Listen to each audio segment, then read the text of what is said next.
குற்றக்குடைய நேயர்களுக்கு சுப்பிரமணியனின் அன்பு வணக்கம். தமிழ்நாட்டிலே இருமொழி கொள்கையா மும்மொழி கொள்கையா என்பதை நேற்று தொடங்கினோம். ஒரு மொழி என்பது அந்த மொழியில் உள்ள இலக்கியங்களை தெரிந்து கொள்வதற்கும் அந்த மொழியை பேசுவதற்கும் வேலைவாய்ப்புக்குமான ஒன்றுதானே தவிர வேறு எதற்கும் இல்லை. ஆக நமக்கு தேவை இங்கே தமிழ் இருக்கிறது, செழுமையான இலக்கியங்கள் அதில் இருக்கிறது, அதை தெரிந்து கொள்ளுகிறோம். ஆங்கிலம் இருக்கிறது, அது வேற்று மாநிலங்களுக்கும் வேறு நாடுகளுக்கும் தொடர்பு மொழியாக வேலைவாய்ப்புக்கான மொழியாகவும் அது இருக்கிறது. ஆகவே இந்த 2 மொழியை படித்தாலே போதும் என்பதுதான் நம்முடைய எண்ணம். ஏன்னு சொன்னால், இன்னொரு மொழி நாங்கள் ஒன்றும் இந்தியை திணிக்கலையே. நீங்கள் ஏதாவது ஒரு மலையாளத்தை படிங்க, அல்லது பக்கத்தில் இருக்கிற தெலுங்கை படிங்க, கன்னடத்தை படிங்க. ஏன் படிக்கணும்? எனக்கு அது படித்ததுனால என்ன லாபம்? நான் படிச்சுட்டு என்ன பண்ண போகிறேன்? இந்த உயர்நிலை பள்ளியிலே ஆரம்ப பள்ளியிலே இந்த மொழி திணிப்பை கொண்டு வருகின்ற பொழுது அங்கே இருக்கின்ற மாணவர்களுக்கு இன்னொரு சுமை தானே. இந்த மொழியை தெரிஞ்சுக்கிற நேரத்தில் அவன் தெரிஞ்சுக்கிறவான். ஒரு ஊரில் வேறு ஒருத்தர் யாராவது அந்த மொழி தெரியாது வேறு ஒரு மொழிக்காரர் வந்து குடியிருந்தார்னு சொன்னால் அவர் 1 மாதத்துக்குள்ளேயே அந்த மொழியை தெரிஞ்சுக்கிடுவார். இதே நடக்கும். வடக்கரில் நம்ம நிறைய பேர் இங்கே வந்திருக்காங்க. அவர்கள் இன்றைக்கு அழகாக தமிழ் பேசுகிறாங்க. இங்கேருந்து நம்ம ஆட்கள் வெளியில் கேரளாவுக்கு போயிருக்காங்க, மும்பைக்கு போயிருக்காங்க, டெல்லிக்கு போயிருக்காங்க, எல்லா இடங்களும் போயிருக்காங்க. அவங்க போய் 1 மாதத்தில் அவங்க வந்து அந்தந்த மொழிகளை மாநில மொழிகளை தெரிந்து கொள்ளுவார்கள். அது பேச்சு வழக்கிலேயே வந்துடும். அதையே சின்ன வயசுலேயே அந்த மூளைக்குள்ளே போய் கொண்டு 3 மொழியை படிங்க 3 மொழியை படிங்க திணிக்கணும். அது தேவையில்லாத ஒன்று. எங்களுக்கு தேவை இருமொழி. இன்றைக்கி ஹிந்தி படிக்க வேண்டாம், நாங்கள் கட்டாயப்படுத்தலைன்னு சொல்லுவீங்க. ஆனால் நீங்கள் 3 மொழி என்று சொல்லுகின்ற பொழுது நாளை எங்கே வந்து நிற்கும் என்று சொன்னால், இந்தி மொழியை படித்தால் என்ன, இந்த மொழியை படிக்கும் போது இந்தி மொழியை படித்தால் என்ன என்ற ஒரு சூழ்நிலை வரும். இது ஏன் நாங்கள் இந்தி மொழியை வேண்டாம், இந்தி எங்களுக்கு வெறுப்பான மொழி அல்ல, வேண்டாத மொழி அல்ல. அதை ஏன் வேண்டான்னு சொல்கிறோம்னா, பெரும்பகுதியாக இருக்கின்றவர்கள் அங்கே அது பெரும்பகுதி என்று சொல்ல முடியாது. வடக்கே இருப்பவர்கள் மாநிலத்தில் அந்த டெல்லியை ஆளுகின்றவர்கள் அந்த மொழி பேசுகின்றாக வருகின்ற பொழுது அதை தாய்மொழியாக கொண்டவர்கள் நாளைக்கு வேலை வாய்ப்பிலே எளிதாக மற்றவர்களோடு மத்திய அரசு பணிகளிலே போட்டி போடுகின்ற பொழுது அவர்கள் எளிதாக வென்று விடுவார்கள்.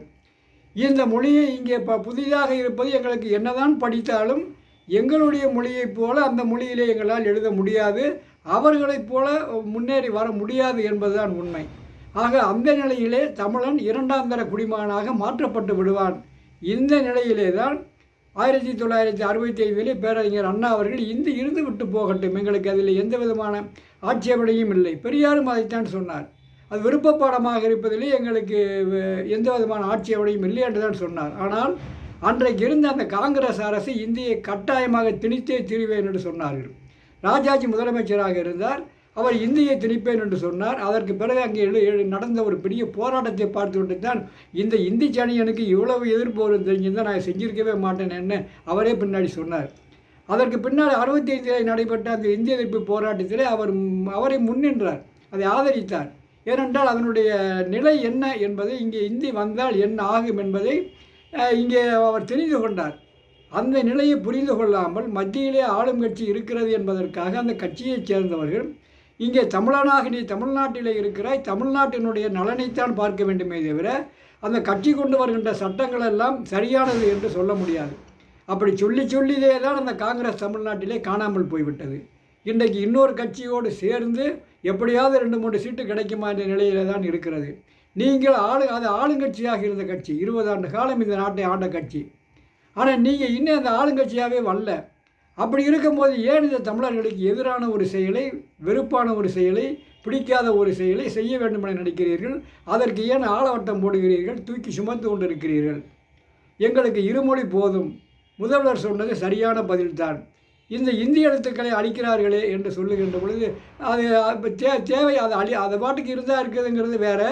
ஆனால் இந்த வடமாநிலங்களிலே உணர்ச்சி வசப்பட்டு சிலர் செய்கிறார்கள், அது வேறு. ஆனால் வட மாநிலங்களிலிருந்து வருகிறவர்களுக்கு அதை அவருக்கு என்ன தெரியுமா அப்படின்னு சொன்னால், அவர் சரியான கேள்வியை நமது முதல்வர் அவர்கள் சொன்னார். தமிழ்நாட்டிலேருந்து வெளிமாநிலத்துக்கு போகிறானே அவனுக்கு அங்கே இருக்கிற ரயில் நிலையங்களிலே உள்ள அந்த ரயில் பலகைகளை பார்த்து அவனுக்கு புரியுமா? இல்லையே. அங்கே தமிழ் இருக்கா? இல்லை தென்னிந்திய மொழிகள் இருக்கா? இல்லையே. உங்கள் மொழி தானே இருக்குது. அதுபோல் இங்கே இருக்கிறதுனால என்ன தப்பு என்று தான் அவர் சொன்னார். சரியான பதில். ஆகவே நமக்கு இருமொழி போதும் என்பதுதான் சரியான கொள்கை, அது சரியான முடிவு என்பதை சொல்லி இந்த காணொளியை முடிக்கிறேன். நன்றி, வணக்கம்.